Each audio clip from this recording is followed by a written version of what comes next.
ನಿನ್ನೆ ನುಗ್ಗು wild life ಸ್ಯಾಂಕ್ಚುರಿಗಳಿಗೆ tiger attack ಆಗಿರೋದು ಬಹುಶಃ ಅವಾಯ್ಡ್ ಮಾಡ್ಬೋದಾಯಿತು.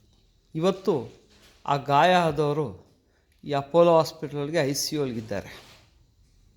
ತನಕ ಸೇಫ್ ಆಗಿದ್ದಾರೆ. ಅವ್ರಿಗೆ ಕಣ್ಣು ಗಿನ್ನೆಲ್ಲ ಆಚೆ ಬಂದಿರೋದ್ರಿಂದ ಅದಕ್ಕೆ ಸರ್ಜರಿ ಮಾಡಬೇಕು, ಪ್ಲಾಸ್ಟಿಕ್ ಸರ್ಜರಿ ಮಾಡಬೇಕು ಅಂದ್ಬಿಟ್ಟು ಪ್ರಯತ್ನ ಮಾಡ್ತಿದ್ದಾರೆ ಅಂದ್ಬಿಟ್ಟು ಮಾಹಿತಿ ಇದೆ. ಅವರು ಹುಷಾರಾಗಲಿ, ಏನು ತೊಂದರೆ ಇಲ್ದರೆ ಹಾಸ್ಪಿಟಲಿಂದ ವಾಪಸ್ ಬರಲಿ ಅಂತ ನಾವು ಬೇಡ್ಕೊತಿದ್ದೀವಿ. ಈಗ ನಾವು ಹೇಳಬೇಕಂದ್ರೆ ಇವರು ನಮ್ಮ ಫಾರೆಸ್ಟ್ ಸ್ಟಾಫ್, ಅಲ್ಲಿನ ranger, Nugu wild life sanctuary ranger Vivek ಅವರು ಕರೆಕ್ಟಾಗಿ ಕೆಲಸ ಮಾಡಿದರೆ ಬಹುಶಃ ಇದನ್ನ ಅವಾಯ್ಡ್ ಮಾಡ್ಬೋದಿತ್ತು. ನಮಗೆ ಗೊತ್ತು ಈ ಟೈಗರ್ ಎಲ್ಲಿಂದ ಬರುತ್ತೆ, ಯಾವಾಗ ಬರುತ್ತೆ ಅಂತ ಗೊತ್ತಾಗಲ್ಲ, ಅಟ್ಯಾಕ್ ಆಗತ್ತೆ ಅಂದ್ಬಿಟ್ಟು. ಒಂದು ಮಾಡಬೇಕಾಯ್ತು. ಈ ಥರ ಬಂದು ಹೋಗ್ತಾ ಇದೆ ಟೈಗರ್ ಗೊತ್ತಿದ್ದಾಗ ಊರು ಜನಕ್ಕೂ ಹೇಳಬೇಕಾಯ್ತು, ಈ ಥರ ಟೈಗರ್ ಅದು ಬಂದು ಹೋಗ್ತಿದೆ ಕಾಡಿಂದ, ಸ್ವಲ್ಪ ಹುಷಾರಾಗಿರಬೇಕು ಅಂದ್ಬಿಟ್ಟು ಊರು ಜನಕ್ಕೆ ಫಸ್ಟು ಮಾಹಿತಿ ಕೊಡಬೇಕು, ಹುಷಾರಾಗಿರಿ.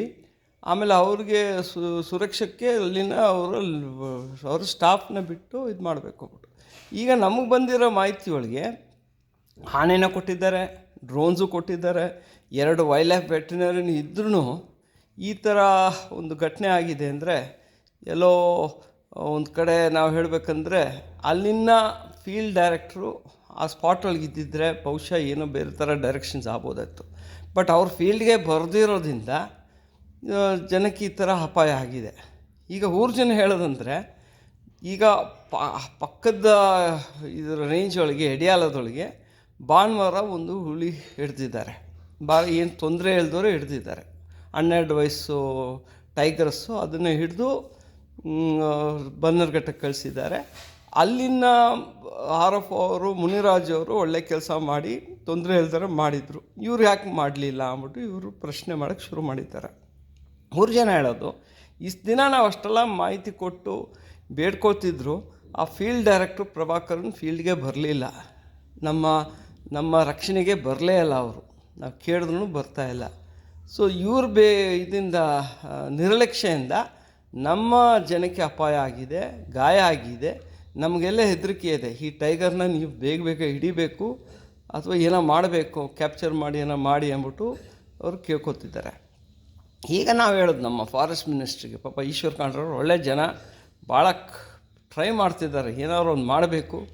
ಆದರೆ ನಮ್ಮ ಫಾರೆಸ್ಟ್ ಸ್ಟಾಫೇ ಒಂದು ಸ್ವಲ್ಪ ಯಾಕೋ ಅವ್ರಿಗೆ ಬೆಂಬಲ ಕೊಡ್ತಿಲ್ಲ ಅಂದ್ಬಿಟ್ಟು ನಮಗೆ ಗೊತ್ತಾಗ್ತಿದೆ. ಯಾಕಂದರೆ ನಮ್ಮ ಹತ್ರ ಅಂಥ ಒಳ್ಳೆ ಫಾರೆಸ್ಟ್ ಆಫೀಸರ್ಗಳು ಇಲ್ಲ. ಈಗ ಹಂಗಾಗ್ಬಿಟ್ಟಿದೆ ನಮ್ಮ forest department. Karnataka forest department ಮುಂಚೆ ನಂಬರ್ 1 ಇದ್ದಿದ್ದು ಇವಾಗ ಎಲ್ಲೋ ಹಿಡ್ಕೊಂಡು ಹೋಗ್ಬಿಟ್ಟಿದೆ. ಈಗ ಸದ್ಯಕ್ಕೆ ನಾವು ಫಾರೆಸ್ಟ್ ಮಿನಿಸ್ಟ್ರಿಗೆ ಕೇಳೋದು, ದಯವಿಟ್ಟು ಈ ಮುನಿರಾಜಿಗೆ ಈ ನುಗ್ಗು ವೈಲ್ಡ್ ಲೈಫ್ ರೇಂಜ್ನ ಜವಾಬ್ದಾರಿ ಕೊಡಿ. ಅಲ್ಲೂ ಎಡಿಯಾಲವ್ರಿಗೂ ಇರಲಿ, ಇಲ್ಲೂ ಇರಲಿ. ಯಾಕಂದರೆ ಈ ಆಪ್ರೇಷನ್ಸ್ ಮುಗಿಯೋ ತನಕ ಈ ವಿವೇಕನ ನಂಬ್ಕೊಂಡು ಆ ಸ್ಟಾಫ್ ಎಲ್ಲ ನೆನ್ನೆ ಓಡೋಗ್ಬಿಟ್ಟಿದ್ದಾರೆ ಎದ್ಕೊಂಡು. ಯಾವಾಗ ಇವ್ರಿಗೆ ಗಾಯ ಆಯಿತು ಎಲ್ಲ ಓಡೋಗಿದ್ದಾರೆ. ನೆನ್ನೆ ವಿವೇಕ್ ಹಿಡಿದಿದ್ದಾರೆ. ವಿವೇಕಿಗೆ ಎಬಿಲಿಟಿ ಇಲ್ಲ ಅಂತ ಗೊತ್ತಿದ ಮೇಲೆ ಈಗ ಕೂಡಲೇ ನಮ್ಮ ಸರ್ಕಾರ ಇವ್ರನ್ನ ಮುನಿರಾಜು ಪಕ್ಕದ ಹೆಡಿಯಾಲ ರೇಂಜಿಂದ ಕರೆದು ಅವ್ರಿಗೆ ಈ ಚಾರ್ಜ್ ಕೊಟ್ಟು ಈ ಟೈಗರ್ ಕ್ಯಾಪ್ಚರ್ ಕಾರ್ಯತನ ಆಗೋ ತನಕ ಅವ್ರನ್ನ ಅಲ್ಲಿ ಹಿಡ್ಕೋಬೇಕು ಅಂತ ನಾವು ಕೇಳ್ಕೊತಾ ಇದ್ದೀವಿ. ಈ ಕಡೆ ಹೇಗಾಗಿದೆ ಅಂದರೆ ಈಗ ಎಲ್ಲ ಕಡೆನೂ ಹುಲಿ ತೊಂದರೆ ಇದೆ. ಬಂದೀಪುರ ಇರಲಿ, ನಾಗರಹೊಳೆ ಇರಲಿ, ನೀವು ಎಲ್ಲಿ ಬಂದರೂ ಅಷ್ಟೇ. ಈಗಲೂ ಏನು ನಮ್ಮ MMLs ಎಲ್ರಿಗೂ ಗೊತ್ತಿದೆ, 6 ಟೈಗರ್ಸ್ ಎತ್ತಿದೆ. ಆಮೇಲೆ ಅಲ್ಲೇ ಪಕ್ಕ ಎಲ್ಲ 3 ಮರಿ ಸಿಕ್ಕಿದೆ ಅಂತೆ, ತಾಯಿ ಇಲ್ದವ್ರೆ.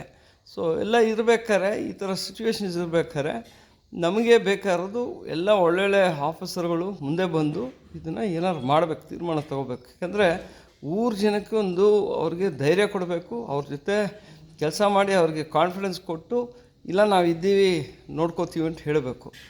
ಇವ್ರ ಸ್ಟಾಫೇ ಓಡೋಗ್ಬಿಟ್ರೆ ಅಲ್ಲಿ ಗಾಯ ಆದವರು ಅಲ್ಲೇ ಬಿದ್ದಿದ್ದಾರೆ, ಅವ್ರನ್ನ ಬಿಟ್ಬಿಟ್ಟು ಇವ್ರು ಹೋಗಿದ್ದಾರೆ ಫಾರೆಸ್ಟ್ ಸ್ಟಾಫ್. ಅದು ಊರು ಜನ ಭಾಳ ಬೇಜಾರಾಗಿದ್ದಾರೆ. ಹೇಳೋದಂದರೆ ಎಲ್ಲ ನಮಗೆ ಗೊತ್ತು ಏನು ತೊಂದರೆ ಇದೆ, ಹುಲಿ ಕಾರ್ಯಾಚರಣೆಗಳಿಗೆ ಏನು ತೊಂದರೆ ಇದೆ ಬಟ್ಟು ಇನ್ನೊಂದಷ್ಟು ಹುಷಾರಾಗಿ ಇರಬೇಕು ಅಂದ್ಬಿಟ್ಟು ನಾವು ಕೇಳ್ಕೊತಾ ಇದ್ದೀವಿ. ಅಲ್ಲಿ ಅವ್ರ ಗಾಯ ಆದಾಗ ಬಿಟ್ಟು ಹೋಗಿದ್ದು ಭಾಳ ತಪ್ಪು. ಅದೇ ಊರು ಜನ ಹೇಳ್ಕೊತಿರೋದು. ಈಗ ಕೂಡಲೇ ನಮ್ಮ ಫಾರೆಸ್ಟ್ ಮಿನಿಸ್ಟ್ರು ತೀರ್ಮಾನ ಮಾಡಿ ಮುನಿರಾಜನ್ನು ಅಲ್ಲಿಗೆ ಹಿಡಿದು, ಯಾಕಂದರೆ ಹೋದ ವಾರ ಅವ್ರು ಹಿಡ್ದಿದ್ದಾರೆ. ಅಲ್ಲಿ ಒಂದು 15 ದಿವಸದಿಂದ ಅವ್ರು ಒಂದು ತಿಂಗಳಿಂದನೇ ಆ್ಯಕ್ಚುಲಾಗಿ ಹೇಳ್ಬೇಕಂದ್ರೆ ಟೈಗರ್ ಮೂಮೆಂಟ್ ಸಿಕ್ಕಾಪಟ್ಟೆ ಇದೆ. ಟೈಗರ್ ಆಚೆ ಬರ್ತಿದ್ರು ಊರ ಕಡೆ ಅಂದ್ಬಿಟ್ಟು ಎಲ್ಲರೂ ಹೇಳ್ಕೊಂಬಂದಿದ್ದಾರೆ. ಸೊ ಇಲ್ಲೂ ಒಂದು ನಾವು ಹೇಳ್ಕೊಡ್ತಿರೋದು, ಕೂಡಲೇ ನಮ್ಮ ಫಾರೆಸ್ಟ್ ಮಿನಿಸ್ಟ್ರು ಸ್ವಲ್ಪ ಸೀರಿಯಸ್ ಆ್ಯಕ್ಷನ್ ತೊಗೊಂಡ್ರೇ ಈ ಥರ ಸ್ವಲ್ಪ ಜನಕ್ಕೆ ನಂಬಿಕೆ ಕೊಟ್ಟು ಅವ್ರ ಕಾನ್ಫಿಡೆನ್ಸ್ ಇದು ಮಾಡಿ ನಾವು ಈ ಥರ ಟೈಗರ್ ಬಂದರೆ ಇನ್ನು ಮುಂದೆ ನಾವು ನೋಡ್ಕೋತೀವಿ ಅಂತ ಹೇಳಿ ಧೈರ್ಯ ಕೊಡಬೇಕು ಅಂದ್ಬಿಟ್ಟು ನಾವು ಕೇಳ್ಕೊತಾ ಇದ್ದೀವಿ. ಕೂಡಲೇ ಯಾರ್ಯಾರು ಎಲ್ಲೆಲ್ಲಿ ಒಳ್ಳೆ ಆಫೀಸರ್ಗಳಿದ್ದಾರೆ ಅವ್ರನ್ನ ಡೆಪ್ಯುಟೇಷನ್ಗಳಿಗೆ ಹಾಕ್ತಾರೆ. ಯಾಕಂದರೆ ಈ ಬಂದೀಪುರ ಒಳಗೆ ಏನಂದರೆ ಈ ಫೀಲ್ಡ್ ಡೈರೆಕ್ಟರ್ ಪ್ರಭಾಕರನ್ನು ಫೇಲಿಯರ್ ಆಗಿದ್ರೆ ಎಲ್ಲರಿಗೂ ಗೊತ್ತು, ಜನನೇ ಮಾತಾಡ್ತಿದ್ರು, ನಾವು ಮಾತಾಡಬೇಕಾಗಿಲ್ಲ. ಸೊ ಅಂಥ ಸಂದರ್ಭದೊಳಗೆ ಅವ್ರಿಗೆ ಯಾಕೋ ಫೀಲ್ಡ್ಗೆ ಬರೋಕ್ಕೆ ಇಂಟ್ರೆಸ್ಟ್ ಇಲ್ಲ, ಕೆಲಸ ಮಾಡೋಕ್ಕೆ ಇಂಟ್ರೆಸ್ಟ್ ಇಲ್ಲ ಅಂದರೆ ಬೇರೆ ಯಾರೋ ಡೆಪ್ಯುಟೇಷನ್ ತಂದು ಅಲ್ಲಿನ ಸಿಚುವೇಶನ್ನ ಇದು ಮಾಡಬೇಕು. ಯಾಕಂದರೆ ತೀರಾ ಆಗ್ತಿದೆ. ಬೊಂಬಲಪುರ ಗೊತ್ತೇ ಏನಾಯಿತು, ಟೈಗರು ಅವ್ರು ಹಿಡೀಲಿಲ್ಲ ಅಂದ್ಬಿಟ್ಟು ಕಾಡು ಫಾರೆಸ್ಟ್ ಸ್ಟಾಫ್ಗೆ ಕೂಡ ಹಾಕ್ಬಿಟ್ಟಿದ್ರು ಬೊಂಬಲಪುರವರು. ಅವ್ರ ಮೇಲೆ ಕೇಸ್ ಹಾಕ್ತರು, ತಿರ್ಗಾ ಫಾರ್ಮರ್ಸ್ ಎಲ್ಲ ಸೇರಿ ಫಾರೆಸ್ಟ್ ಸ್ಟಾಫ್ ಮೇಲೆ ಕೇಸ್ ಹಾಕ್ತರು. ಇದು ನಡೀತಾನೇ ಇದೆ. ಅಲ್ಲಿನ ಫಾರೆಸ್ಟ್ ಆಫೀಸರ್ ಫೀಲ್ಡ್ ಡೈರೆಕ್ಟರ್ ಪ್ರಭಾಕರನ್ನು ಯಾಕೋ ನಮ್ಮ ಕಾಡನ್ನು ಬಲಿ ಮಾಡಿಬಿಟ್ಬಿಟ್ಟಿದ್ದಾರೆ. ಕೂಡಲೇ ಕರ್ನಾಟಕ ಸರ್ಕಾರ ಏನಾರು ಮಾಡಬೇಕು, ಇಲ್ದರೆ ಇನ್ನೂ ತೊಂದರೆ ಆಗುತ್ತೆ ಅಂದ್ಬಿಟ್ಟು ನಮಗೆ ಹೆದರಿಕೆ ಇದೆ. ಸೊ ಕೂಡಲೇ ಏನಾದ್ರು ಮಾಡಿ ಅಂದ್ಬಿಟ್ಟು ನಾವು ಮನವಿ ಮಾಡ್ತಾಯಿದ್ದೀವಿ ಫಾರೆಸ್ಟ್ ಮಿನಿಸ್ಟ್ರಿಗೆ.